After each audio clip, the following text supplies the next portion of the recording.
নমস্কার বন্ধুগণ, কি খবর সবার? আশা করি ভগবানের আশীর্বাদে সবাই ভালো আছো, সুস্থ আছো। যে সমস্ত পাবলিক আমার মতন মিষ্টি খেতে প্রচুর পছন্দ করো, তারা কিন্তু এইভাবে গাজরের কালাকাঁদ বানিয়ে ফ্রিজ আপ করে রাখতে পারো 1 থেকে 2 সপ্তাহের মতো। যখন ইচ্ছা হবে তখনই বের করবে আর টকাটক খেয়ে নিবে, নষ্ট হবারও কোনো চাপ নেই, ভয় নেই।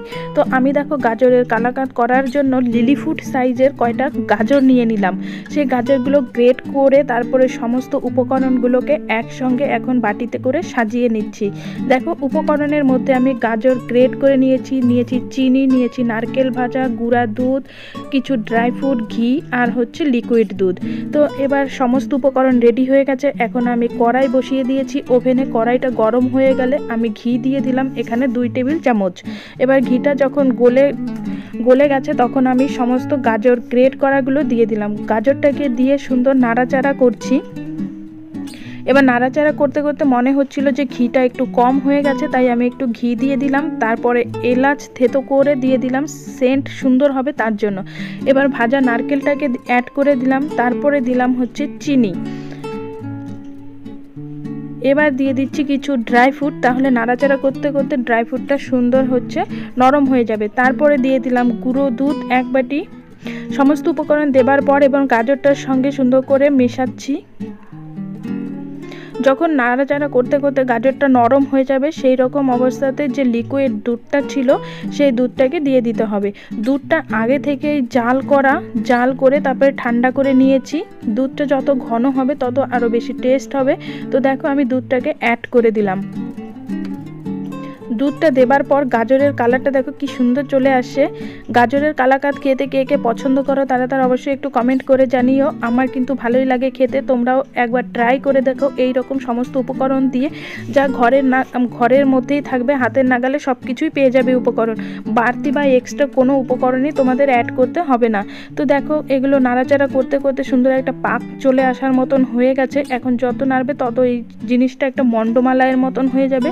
তো নাড়াচাড়া করে এখন নামিয়ে দিলাম। আর প্লেটের মধ্যে আমি এখন একটু ঘি ব্রাশ করে নিব। তবে আমি যেহেতু বাঙালি তাই আমার ঐতিহ্য হাতে কাজ করতেই বেশি আরামদায়ক মনে হয়, তাই আমি হাত দিয়েই দেখো ঘিটাকে ডলে ডলে প্লেটের মধ্যে মিশাচ্ছি। কেউ আবার বলো না যে ব্রাশ নেই, কিছু না, ব্রাশ সবই আছে, তবে আমি হাত দিয়ে কাজ করতে বেশি পছন্দ করি, তাই হাত দিয়েই ঘিটাকে বেশ সুন্দর প্লেটের মধ্যে লাগিয়ে নিলাম। তারপর এই যে গাজরের যে পাকটা হয়ে গেছে কালাকাঁদ করার জন্য, সেই পাকটাকে আমি ওই প্লেটের মধ্যে দিয়ে দিলাম। এবার এগুলোকে ঢেসে 4 থেকে 5 ঘন্টার মতন আমি ফ্রিজে রেস্টে দিব।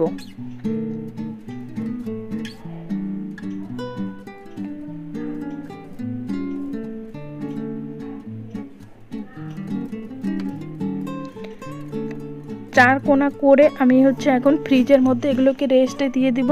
আর ওপর থেকে কিছু ড্রাই ফ্রুট দিয়ে দিচ্ছি হচ্ছে আমন্ড কুচি আর কাজু কুচি।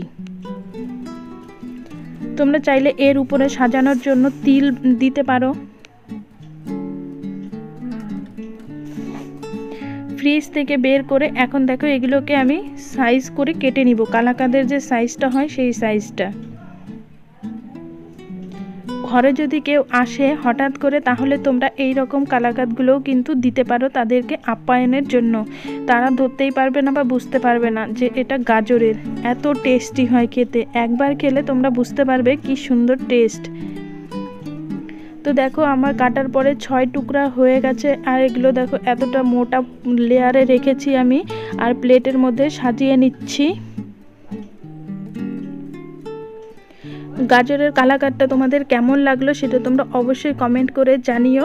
খেতে তো ভীষণ টেস্ট হয়েছিল, সেটা তোমরা বুঝতে পারবে না, তবে দেখতে কেমন হয়েছে সেটুকু অন্তত তোমরা কমেন্ট করে সবাই জানাতেই পারো। তো সবাই ভালো থেকো, সুস্থ থাকো। দেখা হবে অন্য একটি ভিডিওতে। যদি এই রকম ভিডিওগুলো তোমাদের পছন্দ হয় তাহলে তোমরা বলো এরপরে কোন টাইপের মিষ্টি বানাবো আমি। Tata, bye bye.